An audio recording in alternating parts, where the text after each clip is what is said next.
Les différentes branches de la mafia sont nées il y a plus de 150 ans.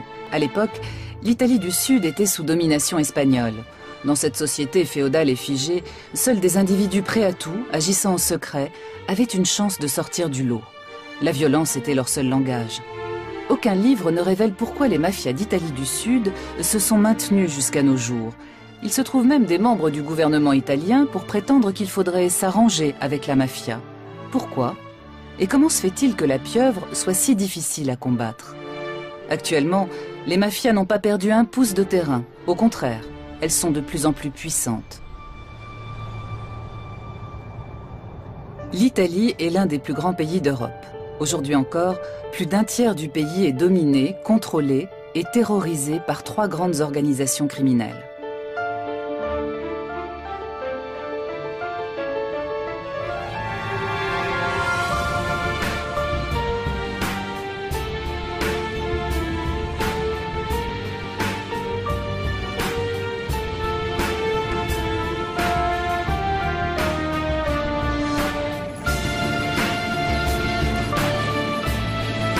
L'aéroport de Palerme porte le nom de 2 juges assassinés par la mafia.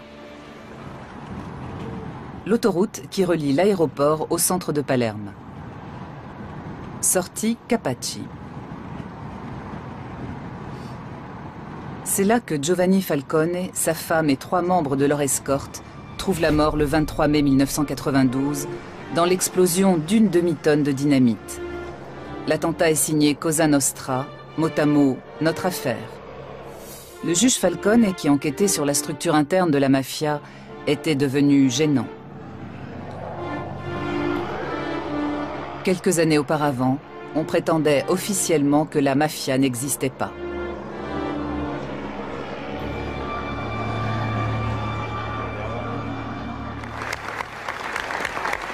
Au palais de justice de Palerme, on rend un dernier hommage aux victimes du massacre de Capaci. Des dizaines de magistrats, de policiers et de carabiniers, de journalistes et d'hommes politiques qui combattaient le pouvoir de la Cosa Nostra en Sicile ont été assassinés au cours des années 70 et 80. Avec Giovanni Falcone, l'Italie espérait terrasser définitivement la pieuvre. Mais après le massacre de Capaci, le combat semble perdu. Par la suite, les juges de Palerme se qualifieront eux-mêmes de cadavres ambulants. Le juge Paolo Borsellino, collègue et ami de Giovanni Falcone, se savait lui aussi menacé. Quelques mois plus tard, le 19 juillet 1992, Paolo Borsellino et son escorte sont victimes d'un attentat à la voiture piégée en plein centre de la capitale sicilienne. 9 ans plus tôt, le juge Rocco Chinnici et ses gardes du corps avaient subi le même sort, également à Palerme. Chinnici avait initié ses jeunes collègues Falcone et Borsellino à de nouvelles méthodes de lutte anti-mafia. Quand la mafia tue, le choix de la cible et la technique employée ont toujours valeur de message. En l'occurrence, le message signifiait « Gare à ceux qui s'imaginent pouvoir démasquer la mafia, au pire la détruire. Ils seront anéantis au sens propre du terme. Il ne doit rien rester d'eux, même leur souvenir sera effacé. » Rocco Chinnici connaissait bien la Sicile, son histoire et ses habitants. Il fut le premier à enquêter sur le flux d'argent occulte de la mafia. Sans lui et sans les magistrats qu'il a formés, nous ne saurions rien de la mafia. Sa fille Caterina est à son tour devenue magistrate.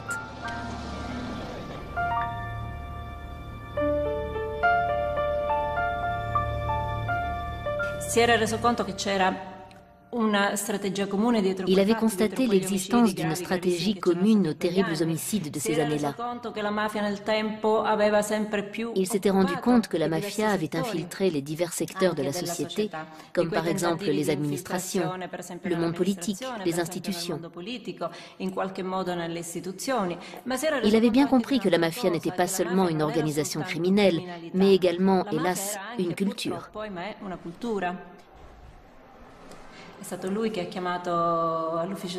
C'est lui qui a fait entrer dans le pool anti-mafia les magistrats Giovanni Falcone et Paolo Borsellino, qui sont des références pour nos autres magistrats.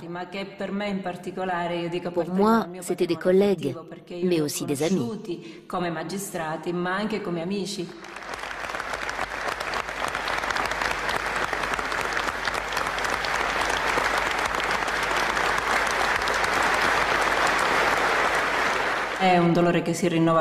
C'est une souffrance qui se renouvelle constamment. Même si de nombreuses années ont passé, cette douleur ne s'apaise pas. Elle devient peut-être plus intime, plus dissimulée, mais elle est toujours très forte.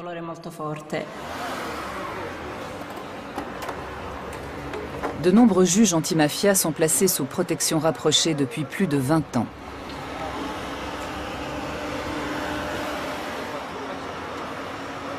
Tout comme leur famille, jour et nuit. Quand ils étaient étudiants en droit, ils étaient loin d'imaginer cela. À l'époque, entre 1975 et 1982-83, il était difficile de comprendre ce qui se passait à Palerme.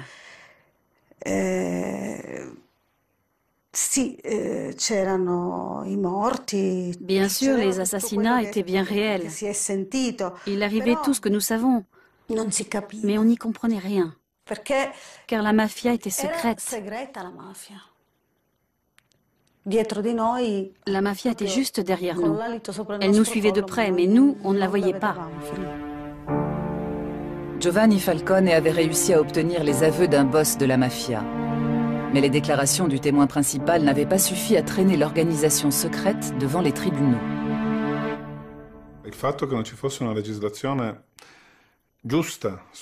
Il nous manquait une législation adaptée qui prenne en compte le phénomène mafieux. De plus, il existait cette collusion entre la mafia et une partie du monde politique, mais aussi de la magistrature, du barreau, des professions libérales au niveau local et quelquefois national.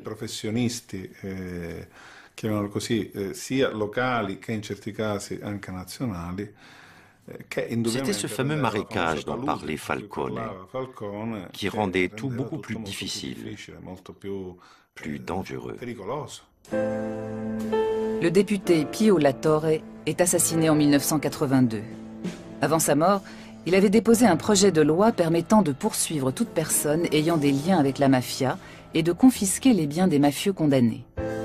La loi n'entrera en vigueur qu'après le double meurtre du préfet de Palerme, le général Dalla Chiesa, et de sa jeune épouse.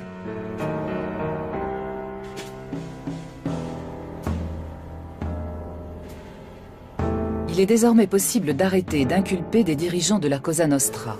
Leur organisation et leur puissante armée secrète sont dans le collimateur de la justice.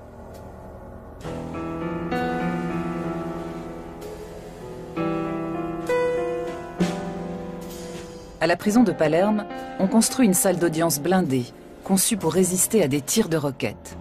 C'est ici que le 10 février 1986 s'ouvre dans des conditions de sécurité maximum ce qu'on appelle le maxi-procès contre la Cosa Nostra.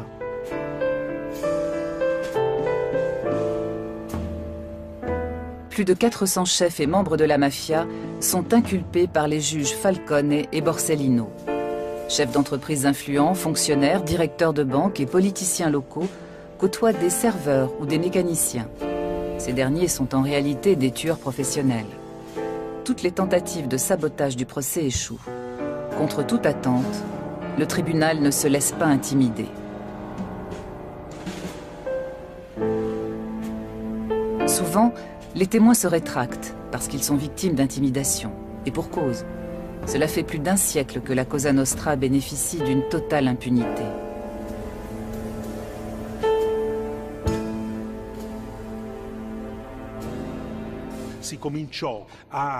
Le bruit commençait à courir que cela ne servait à rien, que ça ne faisait que nuire aux Siciliens et à leur image dans le monde.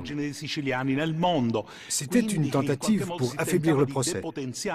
Je crois que je ne suis pas le seul à ne pas avoir dormi la nuit précédente, en partie à cause de l'immense responsabilité de devoir relater le procès des procès. Dès le deuxième jour, nous avons réalisé que nous assistions à un événement historique. Le procès se conclut par des condamnations à des peines maximales. Falcone et Borsellino ont porté à la Cosa Nostra le coup le plus sévère de son histoire. L'arrêt, rendu au mois de décembre 1987, révèle une chose sensationnelle. La mafia existe, c'est une organisation pyramidale dont les dirigeants ont des relations avec la politique. Et ce n'est pas tout. Alors que jusqu'ici, de nombreux jugements avaient été annulés pour de prétendus vices de procédure, la Cour suprême de Rome confirme les verdicts en 1992. L'événement marque un tournant décisif dans l'histoire de l'Italie d'après-guerre.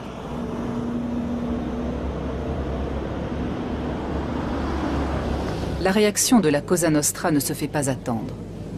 L'organisation commence à faire le ménage dans ses propres rangs. Boss et politiciens chargés des contacts avec la démocratie chrétienne sont éliminés. Depuis la fin de la Deuxième Guerre mondiale, le parti avait pratiquement le monopole du pouvoir. Aujourd'hui, il est en pleine déliquescence. Falcone avait immédiatement compris. Il avait donné l'alerte, mais personne ne l'a écouté. Il avait dit « Le volcan est entré en éruption, désormais tout peut arriver ». Et en effet, les massacres de Capaci et de Via d'Amelio ont suivi, et lui-même et Borsellino ont été assassinés. En une année, la mafia a fait comprendre qu'elle détient toujours le contrôle total du territoire et de la vie de cette région. En 1993, un Sicilien sort de l'ombre. Il fonde le mouvement politique Forza Italia pour le compte de son ami, l'homme d'affaires milanais Silvio Berlusconi, qui n'a jamais révélé l'origine de son capital de départ. En 1994, Berlusconi devient président du Conseil.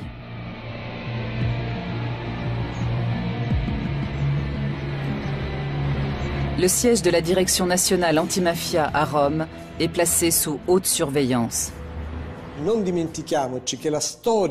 L'histoire de la mafia en Italie ne se résume pas à la lutte contre la mafia, mais aussi à la cohabitation avec elle. Une cohabitation faite de négociations et de dialogues qui s'est déroulée parallèlement à la lutte. Comme s'il y avait un État double qui d'un côté combat et de l'autre dialogue et cohabite. Mai 2009. Dans la salle d'audience du maxi-procès de Palerme, on commémore les attentats perpétrés contre Falcone et Borsellino. Des lycéens engagés dans le mouvement anti-mafia, des familles de victimes, de hauts représentants de l'État participent à la manifestation. Beaucoup de beaux discours et beaucoup de non-dits. Après les attentats de Capaci et de Via d'Amelio, de réelles négociations ont été engagées. Car, je le répète, le dialogue n'a jamais été rompu.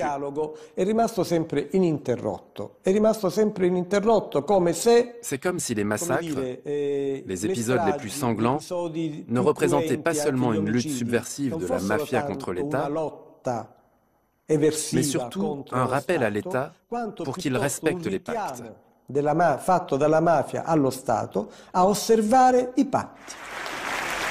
Un appareil d'État parallèle qui passe des accords avec la mafia. Que signifie cette allusion ?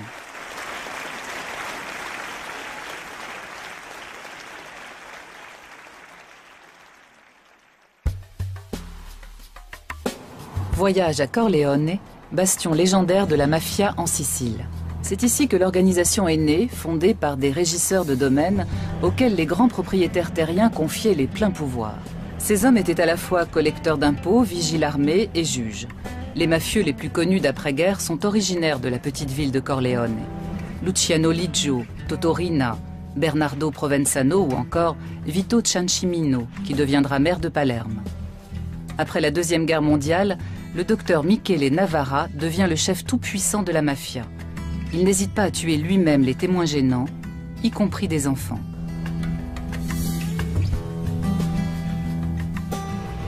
Mais il s'oppose à la jeune génération du clan de Corleone qui veut faire main basse sur Palerme en s'attaquant à l'aristocratie mafieuse. Après avoir éliminé Navarra, ses rivaux passent à l'attaque. Une attaque brutale et impitoyable. Au début des années 80, cette série de meurtres déclenchera à Palerme la guerre des mafias la plus sanglante de tous les temps.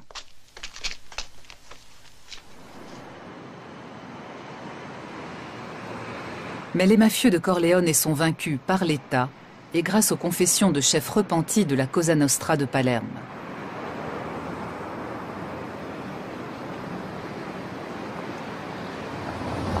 un centre international de documentation anti-mafia est créé à Corleone sur une idée de l'ancien maire de la ville.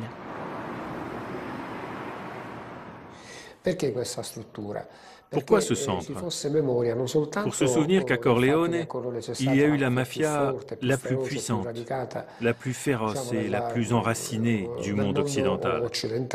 Mais aussi pour qu'on sache qu'à Corleone, on a mené un combat contre la mafia. Ce lieu en est un témoignage concret. Les dossiers du maxi-procès relatent une défaite de la mafia, mais non sa fin. Car tout au long de son histoire, elle s'est toujours relevée. À la fin du XIXe siècle, les ouvriers agricoles et les paysans pauvres de Sicile se regroupent sous la bannière du tout jeune Parti socialiste italien. Le mouvement, basé à Corleone, a pour slogan « La terre appartient à ceux qui la travaillent ». Il est violemment réprimé par l'État.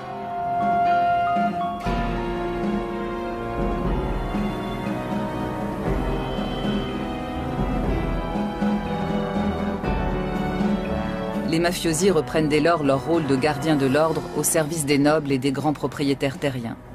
En 1915, ils assassinent sur ordre de leur patron, Bernardino Vero, le maire socialiste de Corleone.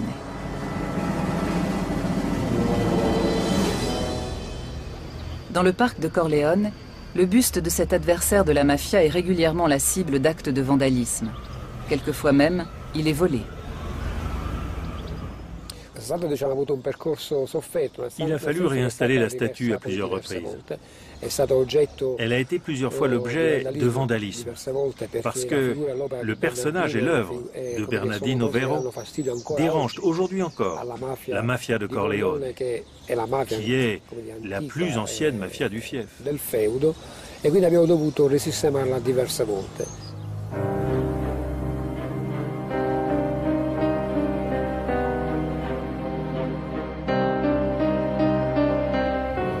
L'Italie du Sud a une longue tradition d'émigration. Ses habitants sont partis par centaines de milliers pour tenter leur chance aux États-Unis.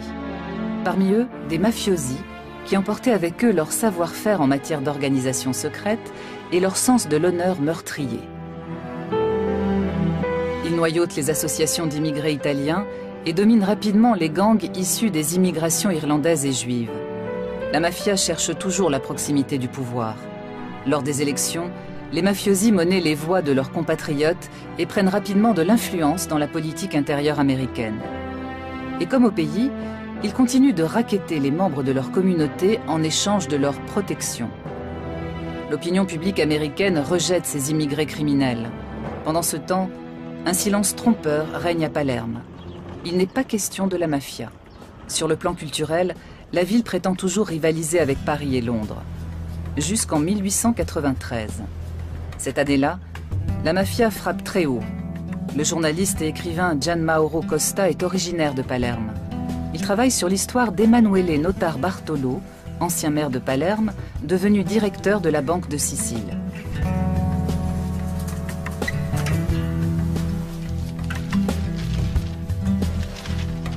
Le 1er février 1893, deux hommes assassinent Notar Bartolo dans un compartiment de train. Notar Bartolo avait découvert que des mafiosi et des notables volaient la Banque de Sicile. De plus, il souhaitait accorder des crédits aux ouvriers et aux petits paysans désireux d'acheter des terres. Deux bonnes raisons de l'éliminer.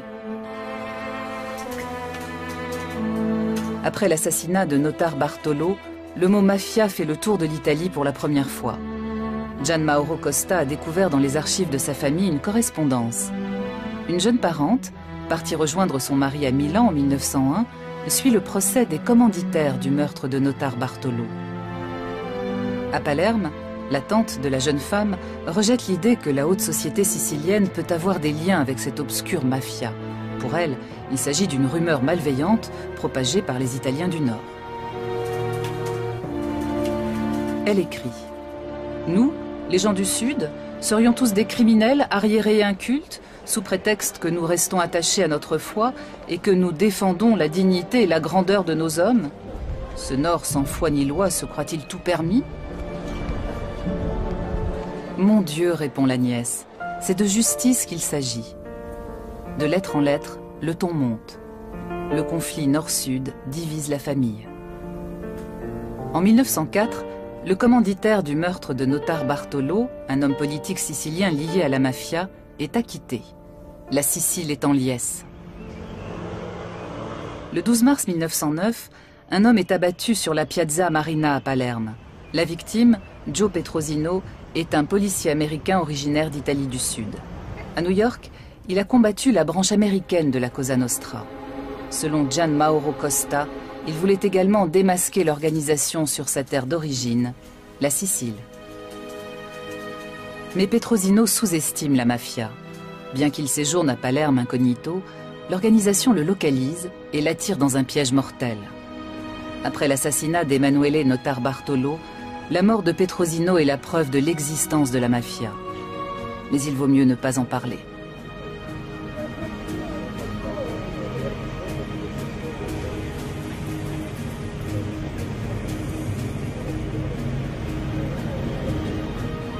À New York, 200 000 personnes assistent aux funérailles du policier. Mais si Petrosino est mort, la mafia, elle, est bien vivante et de plus en plus puissante. Alors, il vaut mieux s'en accommoder. Une attitude qui perdure encore. Les crimes de la mafia ont longtemps été classés dans la catégorie délinquance de bandes organisées.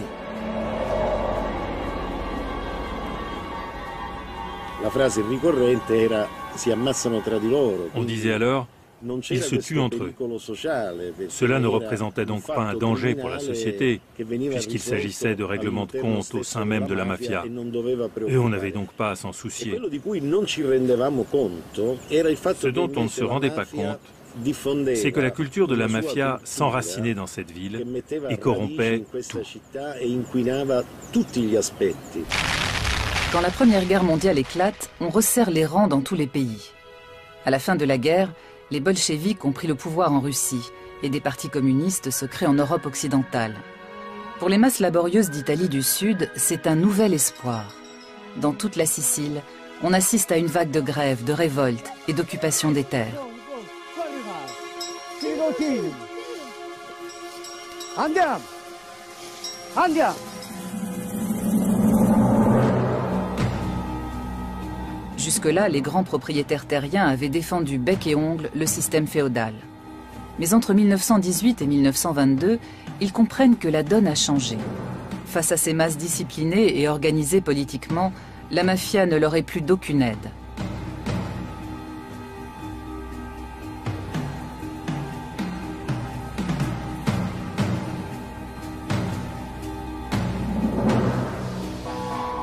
La dictature fasciste de Benito Mussolini met alors brutalement fin à toute forme de mouvement social. Le Duce ne supporte pas l'idée d'une Italie sous-développée. Il entreprend une modernisation radicale de l'Italie du Sud pour prouver la supériorité de son système. Il fait mécaniser des fermes, construire des cités modèles et ouvrir des écoles de prestige. Cependant, Mussolini ne touche pas au pouvoir des grands propriétaires terriens de Sicile. Quant à la mafia, il ne tient pas compte de son existence. Quand Mussolini s'est rendu en Sicile pour la première fois, il est arrivé escorté par les gendarmes et la police, comme c'est la règle pour les visites d'État. Un mafieux lui dit alors « Excellence, en Sicile, vous n'aviez pas besoin d'amener gendarmes et policiers, nous nous serions chargés de tout. » Cet épisode a heurté la susceptibilité de Mussolini, qui était convaincu, avec raison, d'être le seul à commander l'Italie. Il n'admettait pas l'existence d'une autre autorité. De retour à Rome, il a décidé de faire la guerre aux mafieux. Le Duce envoie le préfet Cesare Mori en Sicile et lui donne les pleins pouvoirs. Selon lui, la mafia était un problème criminel. Il a donc employé des moyens militaires. Cesare Mori va plus loin. Pour débusquer les boss de la mafia, il emploie la torture et une répression massive contre la population. Mais la plupart des mafieux sont avertis et ont le temps de se cacher.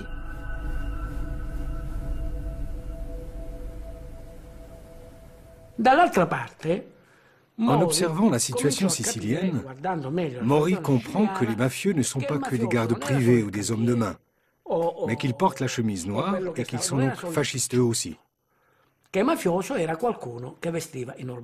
Alors il fait pression sur le parti fasciste national.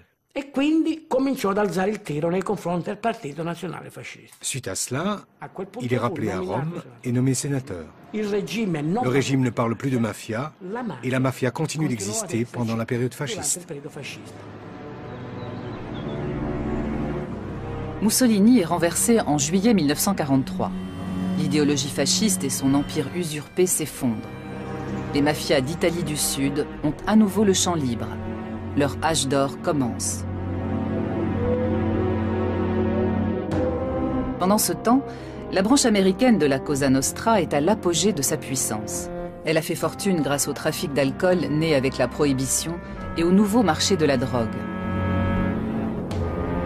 Des parrains légendaires comme Al Capone ont montré comment éliminer par la violence les concurrents, contrôler les marchés et corrompre politiciens et forces de l'ordre.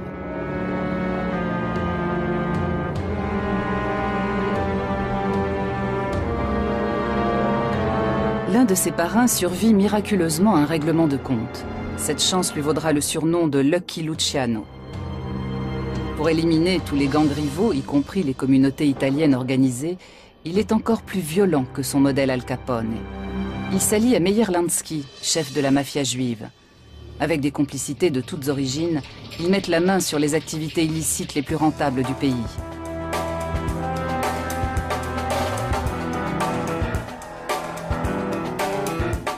Y compris celles interdites jusque-là par la mafia sicilienne, comme par exemple la prostitution. Après avoir noyauté, corrompu et écrasé le mouvement syndical américain, la Cosa Nostra entre à la bourse de Wall Street.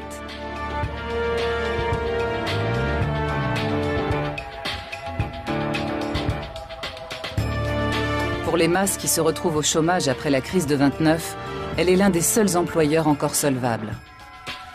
Dans ce contexte, l'État américain charge la mafia de mettre fin à des actes de sabotage dans le port de New York. Pour finir, les services secrets de la marine américaine contactent Lucky Luciano, alors condamné à une longue peine de prison. Les Alliés préparent le débarquement de Sicile. Ils chargent Luciano d'organiser les contacts avec les chefs de la mafia. Les militaires ne font pas la fine bouche. Au fond, puisque Mussolini les a persécutés, les mafiosi ne sont-ils pas des antifascistes?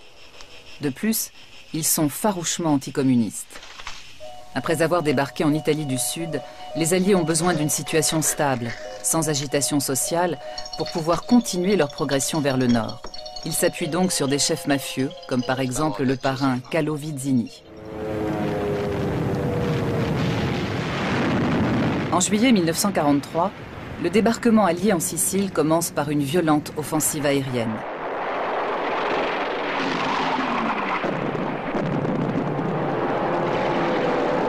Puis, les Alliés entament l'une des opérations les plus secrètes de la fin de la Deuxième Guerre mondiale. Juste après le débarquement, des officiers américains invitent des représentants de la mafia sur la passerelle de commandement de leur navire. La mafia savoure son triomphe. À terre, les Alliés sont accueillis par une foule en liesse. Et pour cause, de nombreux GI sont des descendants d'immigrés siciliens. La fraternisation entre Siciliens et Américains est immédiate et durable. Elle se prolonge jusqu'à nos jours.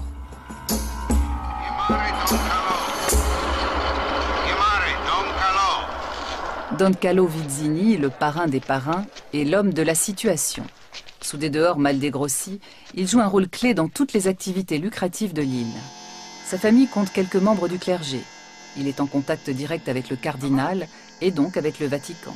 Du coup, les gens simples de la campagne le considèrent presque comme un saint. Quand les Américains l'invitent dans leur quartier général, il est adulé comme un dieu.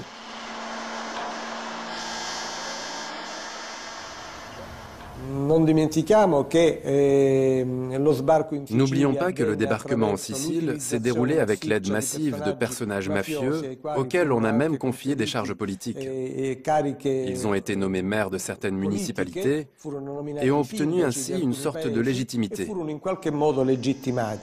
Don Vizzini, è con piacere che il militare comando vi nomina sindaco di Villalba.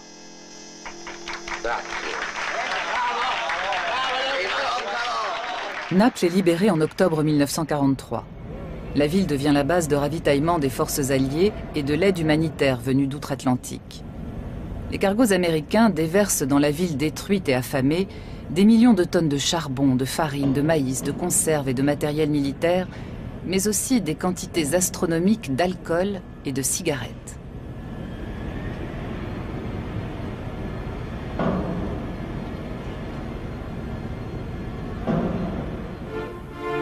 L'avocat américain Charles Poletti, issu d'une famille de la région, est nommé gouverneur militaire de l'Italie du Sud occupée. Comme d'autres militaires haut placés, il s'enrichit grâce au marché noir des cigarettes américaines. Les Américains disposaient de plus de denrées, de cigarettes, de nourriture qu'ils n'en consommaient. Et les Napolitains sortaient de la guerre, appauvris et sans ressources. Les surplus américains étaient vendus au marché noir aux contrebandiers. La marchandise de contrebande provenait donc des Américains. On assiste à des carrières étonnantes. Vito Genovese, recherché pour meurtre aux États-Unis, fait du trafic de cigarettes américaines à grande échelle. Il a d'excellentes relations avec Charles Poletti.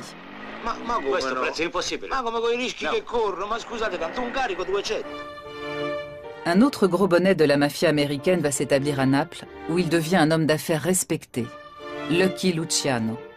Il modernise les mafias d'Italie du Sud sur le modèle américain.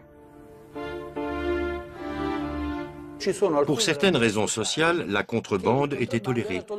La vente des cigarettes s'effectuait jusque sous les murs de la préfecture. On voyait des policiers qui allaient acheter des cigarettes de contrebande. Il ne semblait pas y avoir de mal à cela. Au point que quand la répression a commencé à Naples et que les canaux à moteur qui servaient à la contrebande ont été saisis, les gens se sont mis en grève et ont manifesté. À Naples, la mafia fait des affaires florissantes. En Sicile, elle cherche à s'établir sur le terrain politique. Juste après la guerre, les partis communistes et socialistes mobilisent de plus en plus de monde en faveur de la réforme agraire, nécessaire depuis longtemps. Ils réclament en plus l'abolition de la monarchie au profit d'un État républicain. La plupart des barons locaux et des grands propriétaires terriens redoutent l'avènement d'une république populaire de type socialiste. Une nouvelle fois, la mafia est mise à contribution pour contrer la gauche et les syndicats. Mais la violence à elle seule ne suffit plus à contenir les revendications de réforme.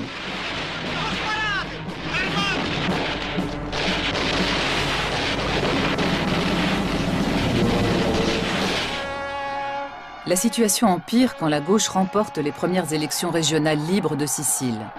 Le 1er mai 1947, une fête populaire est organisée dans la vallée de Portella della Ginestra, dans l'arrière-pays sicilien.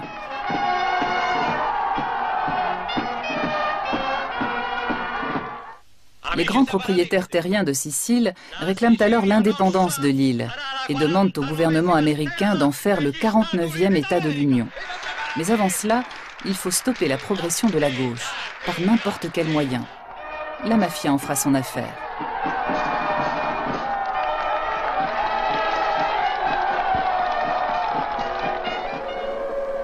Elle contacte Salvatore Giuliano, jeune chef charismatique d'une bande de malfaiteurs comme il y en a tant à l'époque. Il est chargé de donner une leçon à la gauche et à ses électeurs siciliens. Un bain de sang rendra ses dirigeants plus dociles et fera passer à la population l'envie de suivre ses mots d'ordre. Les auteurs du massacre du 1er mai 1947 tirent sur des femmes et des enfants. Ils ne seront jamais identifiés avec certitude. Jusqu'à nos jours, l'affaire demeure un secret d'État.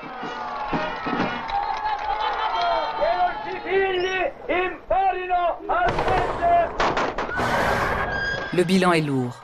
11 morts, dont 4 enfants, et plus de 30 blessés graves.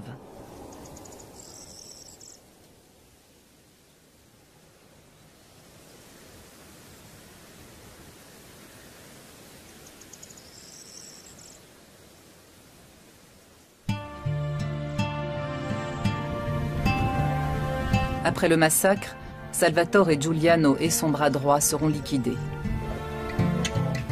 Tous les indices permettant de remonter jusqu'à la mafia, à des commanditaires ou des complices, ont disparu. Aujourd'hui encore, les survivants demandent en vain pourquoi l'Italie refuse obstinément de faire toute la lumière sur ce crime.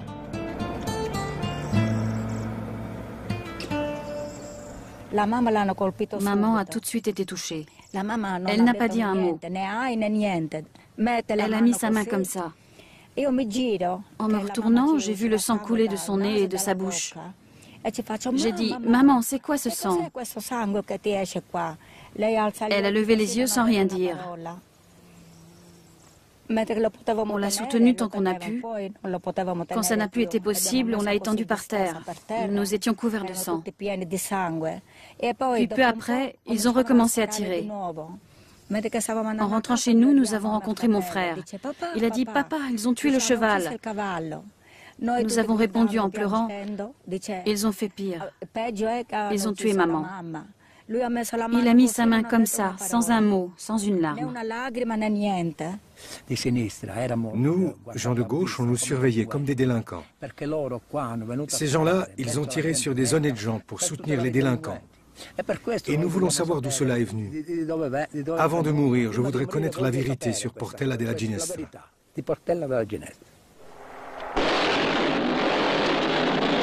Après le massacre, les attentats contre les partis et les syndicats de gauche continuent. Des dizaines de permanents sont assassinés ou disparaissent sans laisser de traces.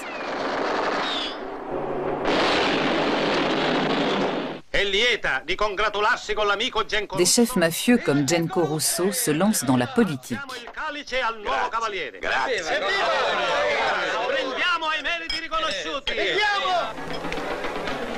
Don Carlo Vizzini est traité en chef d'État par les cardinaux. Dès lors, la structure du pouvoir des mafias a été modifiée. Juste après la guerre, elles ont pris part à la tentative de séparatisme sicilien. Puis, après l'accord de 1948 avec la démocratie chrétienne, elles ont renié le séparatisme et sont entrées librement dans l'État italien, avec des connexions dans les partis au pouvoir de la République naissante. Di potere della nuova Repubblica. Il cavaliere Giuseppe Genco Russo è l'uomo che farà gli interessi dei Mussumeli. Concittadini, votate il numero 8 della lista della Democrazia Cristiana. Votate Genco Russo. 20 ans plus tard, en 1968, une nouvelle tempête éclate. Le système démocrate chrétien vacille sur ses bases.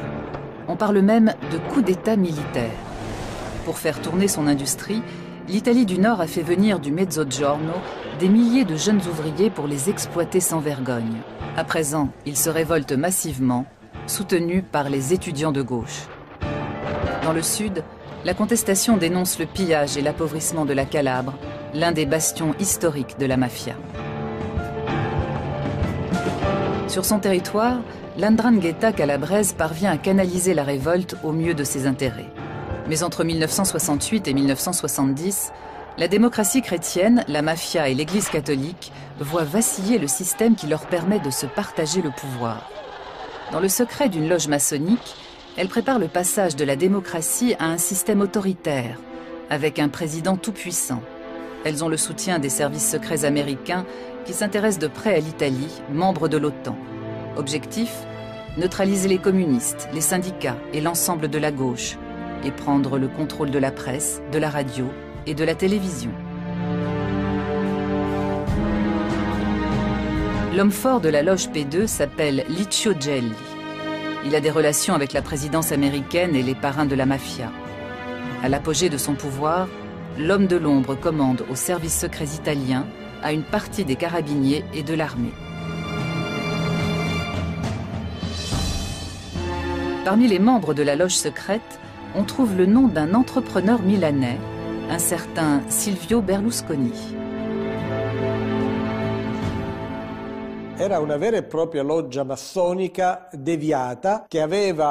C'était une vraie loge maçonnique, dont les membres étaient représentants des services publics, de la magistrature et des forces de l'ordre.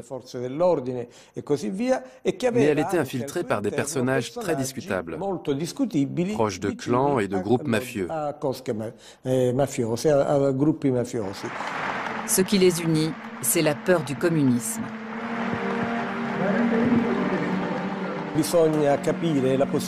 Il faut comprendre la position de l'Italie pendant les années de la guerre froide. Ses frontières touchaient aux deux blocs. Son parti communiste était le plus fort d'Europe. Elle représentait donc un risque pour le bloc occidental. Un passage au socialisme de l'Italie aurait représenté un grave problème pour l'OTAN et pour l'équilibre mondial.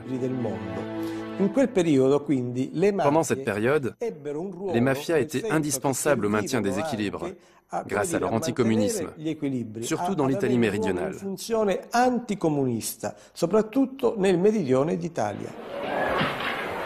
Elles sont alors mises au service d'une terrible stratégie secrète. Fin 1969, les services secrets italiens et américains optent pour la stratégie de la tension, avec le soutien de groupes néofascistes et de la mafia. C'est le début d'une série d'attentats à la bombe dans des gares, des trains ou des rassemblements de masse. Officiellement, ce climat de terreur est mis sur le compte de la gauche italienne. En réalité, il s'agit de faire pencher l'opinion publique en faveur d'un homme fort qui prendrait la tête de l'État. L'Église se tait toujours. Pendant 150 ans, elle a respecté la loi du silence, contestant l'existence de la mafia, qu'elle qualifiait même d'invention des communistes. Seul le cardinal de Palerme, Salvatore Pappalardo, dénonce la collusion de l'Église, de la démocratie chrétienne et de la mafia.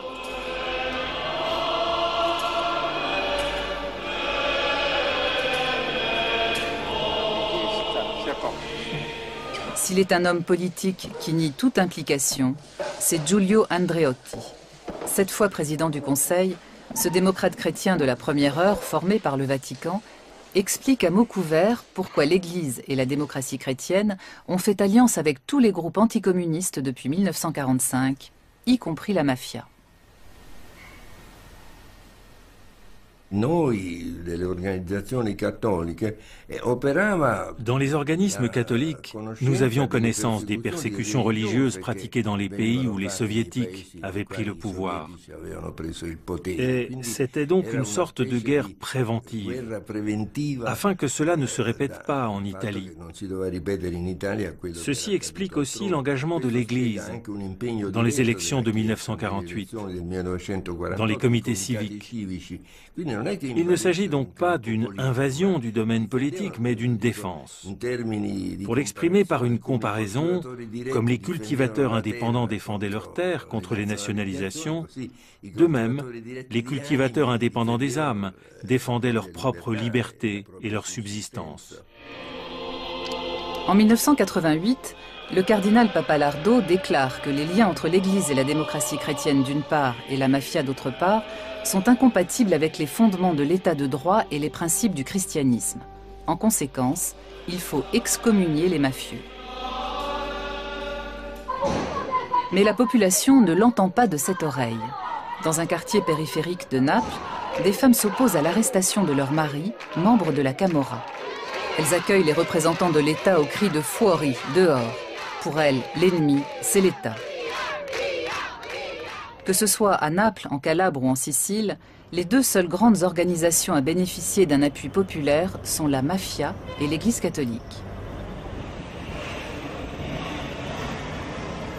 Sans réelle perspective d'avenir, les générations qui grandissent dans ces régions misent de plus en plus sur le trafic de drogue auquel se livrent leurs familles et leurs clans, acceptant ainsi de vivre dans la clandestinité, d'aller en prison ou d'être assassinés dans la fleur de l'âge.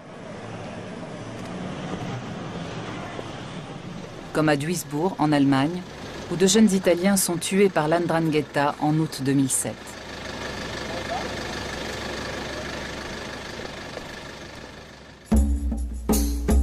L'existence de l''Ndrangheta calabraise a longtemps été ignorée, puis largement sous-estimée. Aujourd'hui, c'est l'organisation mafieuse la plus puissante et la plus dangereuse d'Italie. À cette époque, la mafia calabraise ne possédait pas les moyens financiers d'entrer dans le marché de la drogue. La région était relativement pauvre et arriérée.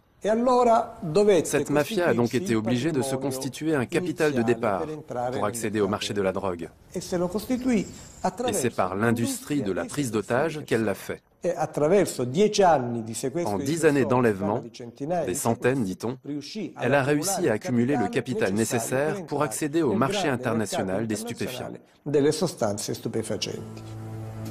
Dans les montagnes de Calabre, les victimes d'enlèvement sont presque impossibles à retrouver malgré l'impressionnante mobilisation des forces de l'ordre. L'Ndrangheta investit l'argent des rançons dans des entreprises de travaux publics, ce qui lui permet ensuite de profiter des milliards que rapporte la modernisation de l'autoroute reliant Salerne à Reggio de Calabre. L'Ndrangheta est profondément ancrée dans le catholicisme, à tel point que les chefs de clan se réunissent chaque année dans un lieu de pèlerinage des montagnes de l'Aspromonte. Si l'organisation étend ses ramifications dans le monde entier, ce n'est pas seulement dû à l'émigration, mais aussi à la volonté délibérée des clans. L'Ndrangheta n'est pas restée ici, à Africo, ni à San Luca ou à Plati. Des membres des clans ont été transférés, comme des filiales, dans les régions du Nord ou à l'étranger. L'Ndrangheta est l'unique organisation mafieuse italienne à posséder 2 ou 3 sièges. Le cœur et le cerveau sont ici, à Africo, mais l'autre partie d'Africo se trouve à Milan ou à l'étranger, où elle manipule d'incroyables quantités de drogue. Il faut considérer Africo dans sa dimension nationale et internationale si on veut comprendre ce qu'ont réussi à faire ces gens-là.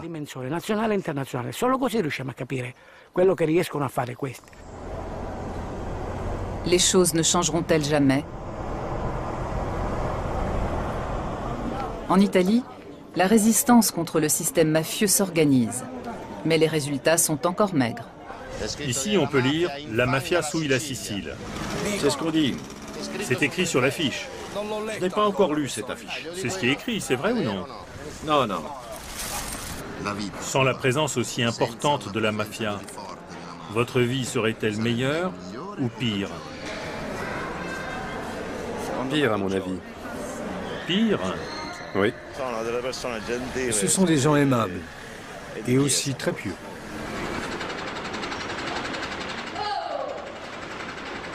Avec un chômage avoisinant les 70%, des centaines de milliers de personnes ne peuvent compter que sur les revenus du trafic de drogue et d'autres activités illégales.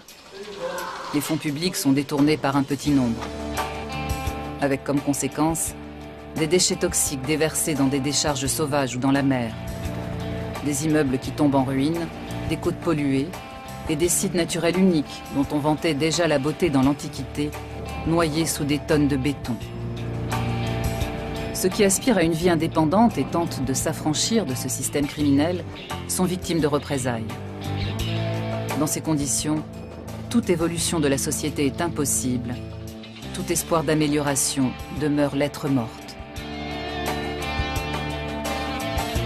Exemple, cette clinique de luxe servant à blanchir de l'argent sale. Construite par des hommes de paille avec de l'argent mafieux, elle a été saisie par la justice. Elle était censée attirer de riches patients, mais aussi encaisser des subventions permettant de financer des soins coûteux.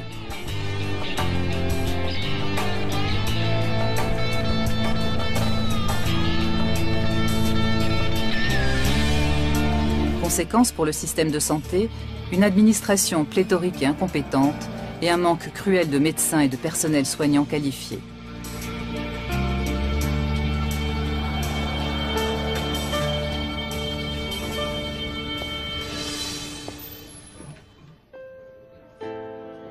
Résultat, des services entiers doivent être fermés dans les hôpitaux.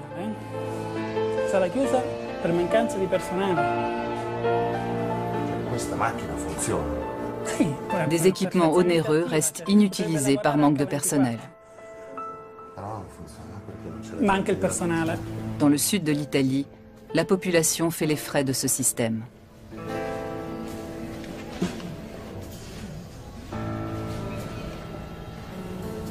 À la direction de la lutte anti-mafia, on ne se fait pas d'illusions.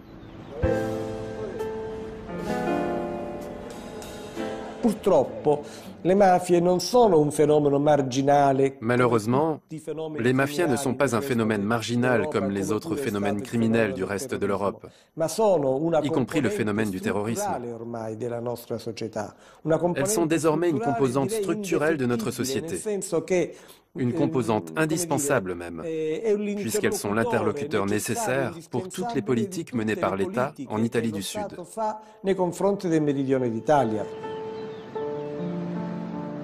Rares sont ceux qui parlent aussi ouvertement de la mafia et refusent de se taire malgré la menace meurtrière.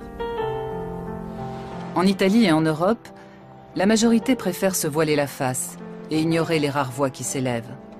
Pourtant, ce sont elles qui ont permis de comprendre le fonctionnement des mafias et de balayer l'idée qu'il s'agissait uniquement de crimes organisés. L'État mafieux est une réalité qui gangrène la société. Il est potentiellement aussi dangereux que n'importe quel système totalitaire. Mais il se cache et se camoufle pour essayer de faire oublier qu'il a des milliers de victimes sur la conscience. Pour les témoins que nous avons rencontrés, la mafia n'est pas seulement la survivance d'un folklore archaïque limité à des zones sous-développées d'Italie du Sud. Ce film leur est dédié, à eux et aux millions de personnes qui subissent le pouvoir des mafias, et dont le nombre pourrait encore augmenter en Italie du Sud, comme partout ailleurs.